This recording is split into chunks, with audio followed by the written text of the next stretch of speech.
तो सुबह से इतनी तकलीफ हो रही है, ना 6 राजमा चावल मिल रहे हैं, पर करूँ तो क्या करूँ? राजमा चावल खाने थे, मैंने बनाया। तुम्हें कैसे पता चला कि मुझे? वो सब छोड़ो और आके बैठो।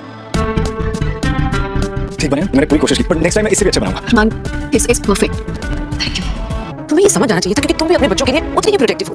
और काजल, तुम्हें तो समझना चाहिए कि हस्बैंड वाइफ की प्राइवेट बातें सबके सामने नहीं की जाती। रिश्ता क्या कहलाता है कि आने वाले एपिसोड होने वाले हैं जबरदस्त। जी हाँ दोस्तों, आने वाले एपिसोड में आप देखेंगे कि उधर अबीरा को लगी हुई होती है भूख, ना उसे नाश्ता मिल रहा होता है, ना दाल चावल ना कुछ। तो इतनी देर में अरमान लेकर आता है, कहता है ये देखो मैं तुम्हारे लेकर खाना, तुम खाओ। अबीरा कहती तुम्हें कैसे पता चला मुझे भूख लगी है?